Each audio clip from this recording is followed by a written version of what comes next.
Hi, welcome to Shanghai Eye. I'm Timothy Pope. And I'm Chen Xuan. Monday through Friday here on Dragon TV, we're bringing you stories to explore and decode China, and we focus a lot on Shanghai.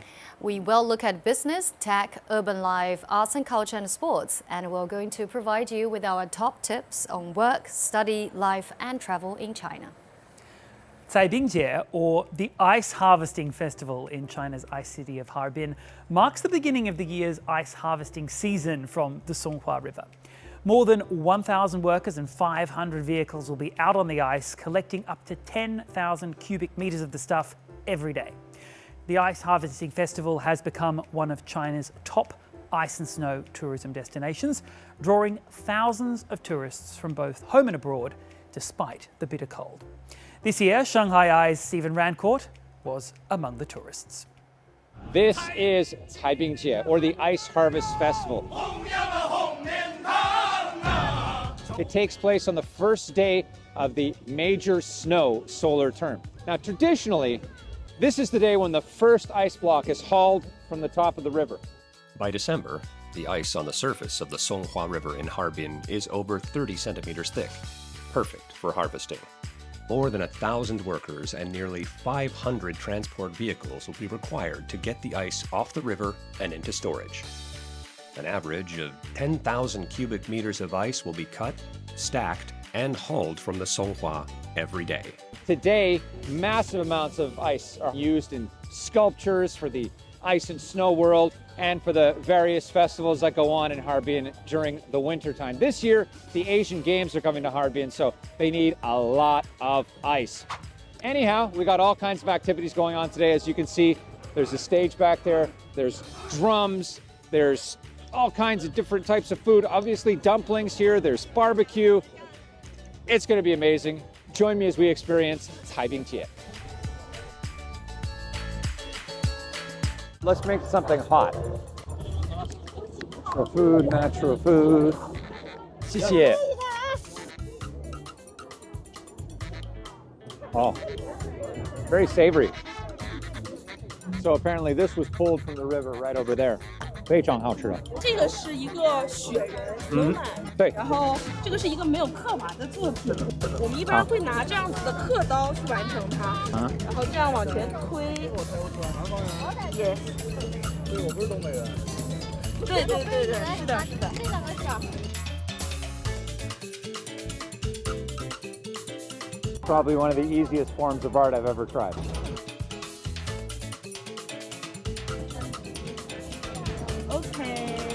Hey. It's beautiful. My first ice painting. Well, that about does it for me. It's absolutely frigid outside, but everybody's having a great time. Yeah, I highly recommend coming out here if you've never done this before because it was an absolute blast. See you next time, guys. This next story should come with a warning for more delicate viewers because we're talking about toilets. They were a turning point in human civilization. The loo first emerged at least 5,000 years ago as a simple waste burial pit. Private latrines were discovered in ancient Egypt and Rome with, if you can believe it, some of the earliest flushing mechanisms. Public lavatories have emerged as an essential piece of infrastructure as humans have moved into bigger and bigger cities. And now many people even gauge the level of modernity of a city by the state of their public bathrooms. My very brave colleague Sun Siqi has taken on a bold experiment choosing random public toilets in Shanghai to find out how the we experience really is. Hi, Siqi. Hi! Yes, I will be trying both the boat toilets and the pit toilets. I'll be randomly selecting some in Shanghai. I'd also go to some very popular ones that bunches of influencers like to go. But fair warning, traces of human waste may be present in today's program. See for yourself.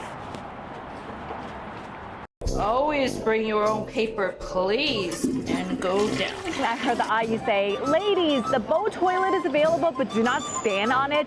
All the germs are going up. Hi, welcome to my squat pan.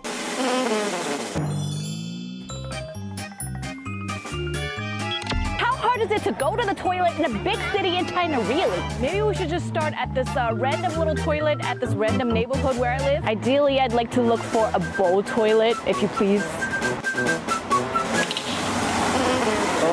Uh-oh. Oh. Okay.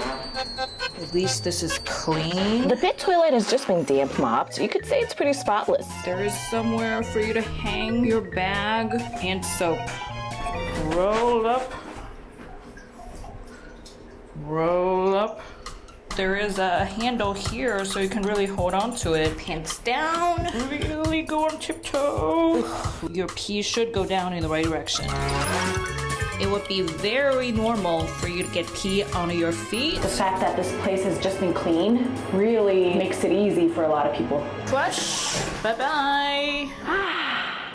就在那边吗？有坐便的吗？ The map shows there is another toilet just about 200 meters that way, but I do have to go downtown at the moment, one of the oldest subway stations in Shanghai. Judging by the wear on these stairs, the station is pretty old. But the pee place is not very bad. There are pit toilets, but there is one bowl. Sanitizer, really go to town with it.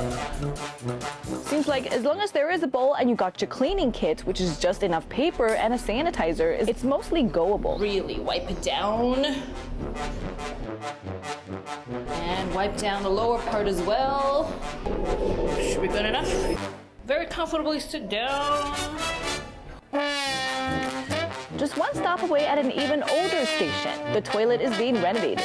Fortunately, in Shanghai, you should have no shortage of very nice bathrooms because there are a lot of those fancy malls. Hello, I must be in the Cadillac of water closets.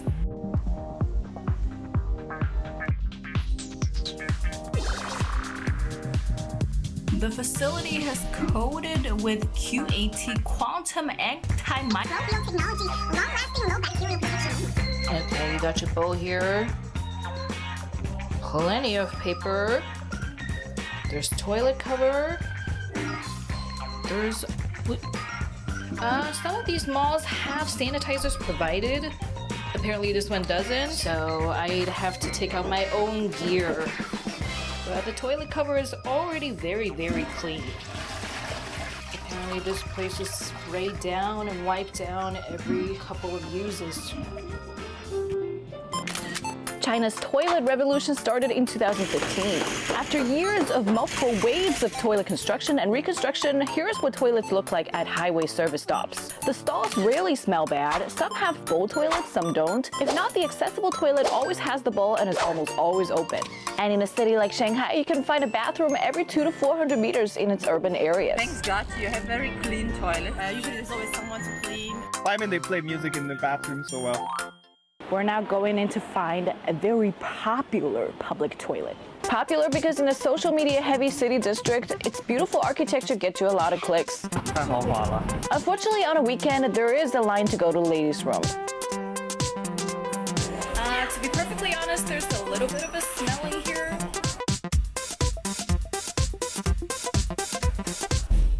Oh, not again. I think the learning today is that you just gotta have as many toilets as possible that are as clean as they can get. Doesn't matter how old the establishment is, doesn't matter how old the neighborhood is, and always bring your cleaning kit. All this back is my paper, just for toilet. Remember, more peers takes more cleaning, so having more toilets itself is a way to make sure the pee gets spread out thin enough to keep clean. As of September 2023, Shanghai has had close to 13,000 public bathrooms. That is 13 bathrooms per square kilometer, so everybody can go in a relatively acceptable condition. And they're renovated every few years. This is in razor-sharp contrast with some Western cities like New York or Chicago. 10 years ago, I lived in New York. There were no public bathrooms, none.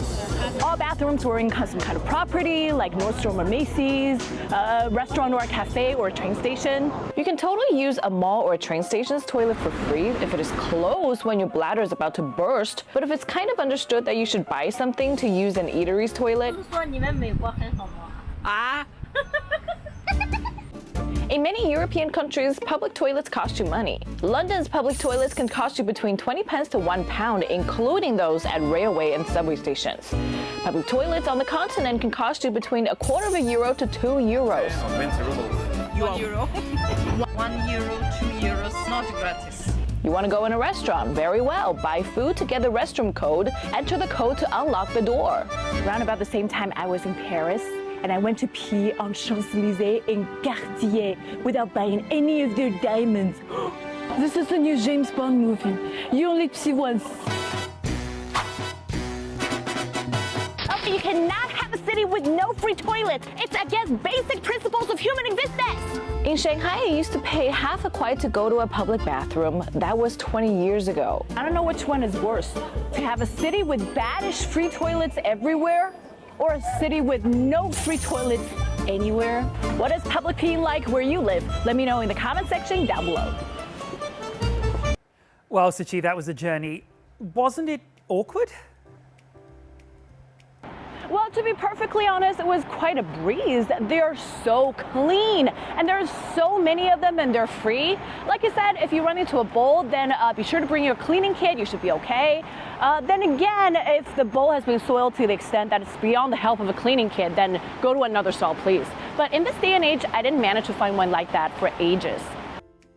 These are no-touch toilets, right? They're new. Yeah, they're all over the internet. Basically, the toilets that open the door for you and turn on the light for you and then flush the toilet for you. But also think about how an increasing number of tourists are coming into Shanghai. And what I really like for this story to do is for this to reach them and help them get prepared for the loose situation here.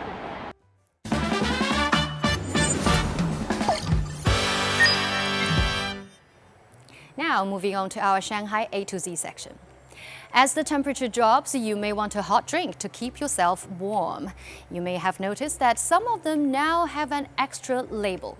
Shanghai recently introduced China's first grading system that evaluates the nutritional value of beverages as part of efforts to help people make informed and healthier drink choices. The NutriGrade system, approved by the Shanghai Center for Disease Control and Prevention, rates beverages from A to D based on their levels of 4 key ingredients: added sugar, saturated fat, trans fats, and artificial sweeteners. Beverages which contain higher amounts of sugar, saturated fat, and other unhealthy additives have been given a lower grade.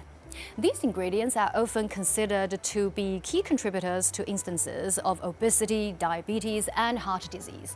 The overall grade is determined by whichever of the 4 nutrient classes receives the lowest score.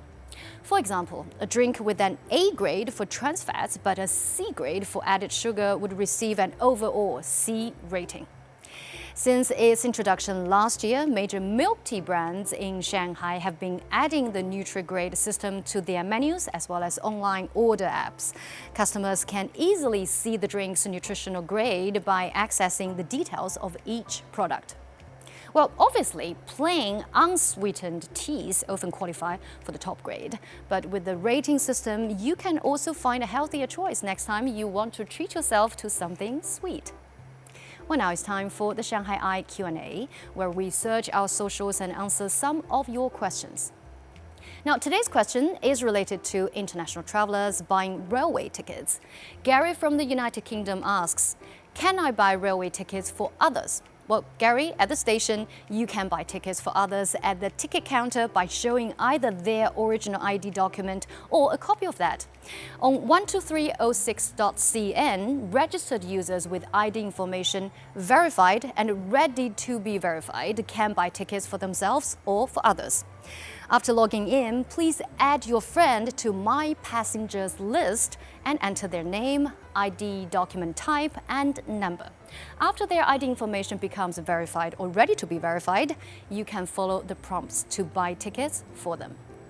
Well, if you've got a question for us, you can find us on all the socials.